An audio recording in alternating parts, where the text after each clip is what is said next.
Oke, kita lanjut di teori sebab akibat atau teori reason action, yaitu dari alur yang muncul di slide di tampilan, yaitu teori sebab akibat itu yaitu dimulai dari perilaku yang diyakini atau menjadi keyakinan atau beliefs akan berubah menjadi sikap atau attitude, dan di mana akan menjadi kehendak atau intention. Jadi dia akan berputar, dia saling mempengaruhi.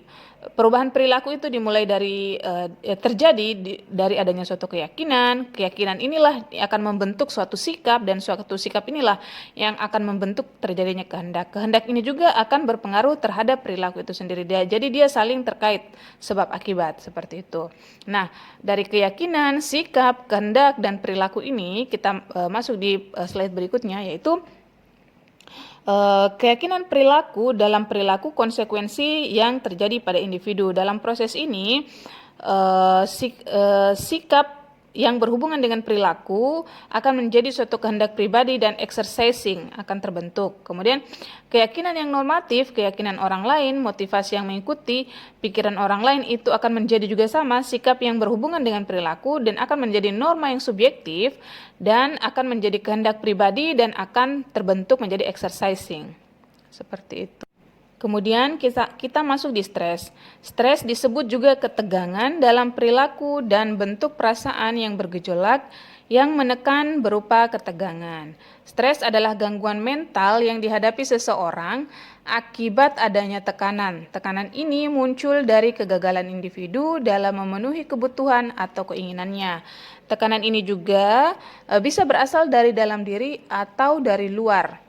Proses terjadinya stres itu dimulai dari adanya stimulus atau rangsangan, baik itu dari luar maupun dari dalam, kemudian diproses oleh reseptor indera pada otak, kemudian akan diproses di pusat otak atau pusat saraf.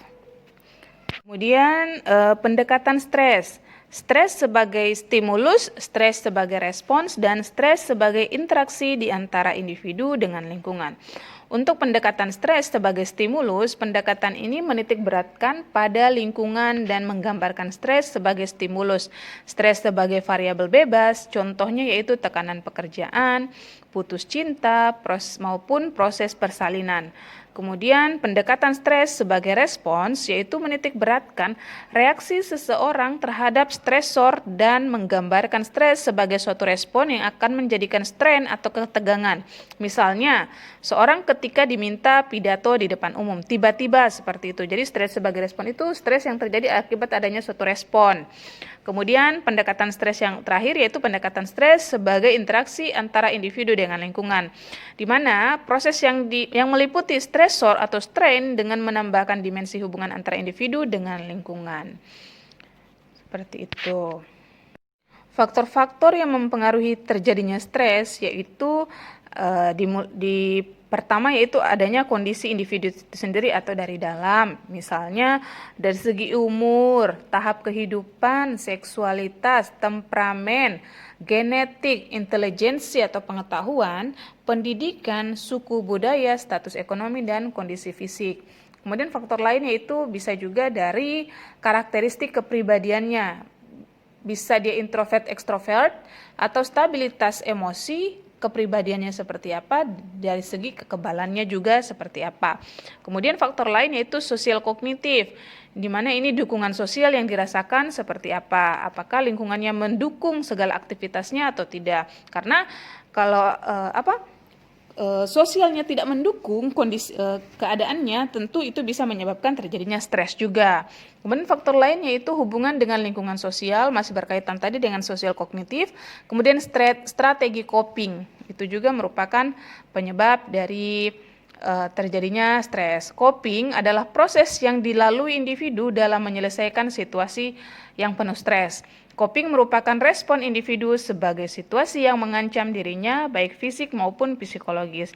Jadi, bisa disimpulkan, coping itu yaitu proses ketika individu mencoba untuk mengelola jarak yang ada antara tuntutan, baik tuntutan dari individu maupun terhadap lingkungan dan sumber daya yang mereka gunakan dalam menghadapi situasi penuh dengan stres. Jenis-jenis dari coping yaitu untuk mengatur respons emosi terhadap stres, di mana ini dikenal dengan emotional focused coping. Kemudian ada juga untuk mengurangi stresor, individu akan mengatasi dengan cara memberi pelajaran tentang cara atau keterampilan baru. Ini dikenal dengan problem focused coping.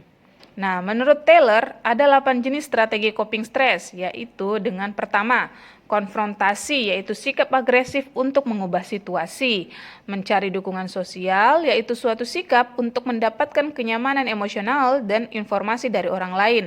Merencanakan pemecahan masalah. Keempat, melakukan pengontrolan diri adalah sikap untuk mengatur perasaan, mengatur emosional. Kemudian melakukan pembuatan jarak adalah sikap untuk melepaskan diri dari situasi stres.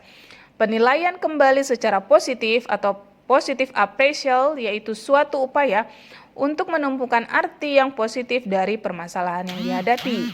Kemudian menerima tanggung jawab dalam masalah peran, dan yang terakhir yaitu melarikan diri atau menghindar atau escape avoidance, yaitu dengan cara makan, minum, merokok, dan memakai obat-obatan. Jadi jika kita melihat ada orang-orang yang melakukan escape, menghindar dari suatu keadaan, dari suatu lingkungan, atau melakukan sesuatu yang tidak biasa dia lakukan, kemungkinan dia melakukan strategi coping dalam menghadapi stres yang dirasakan. Seperti itu.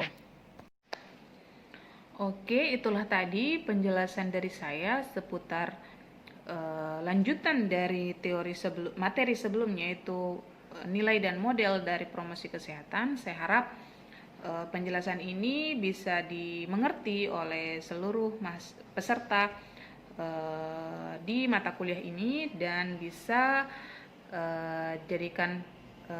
bisa dipahami agar bisa menjawab ujian MIT yang akan saya berikan. Terima kasih. Wassalamualaikum warahmatullahi wabarakatuh.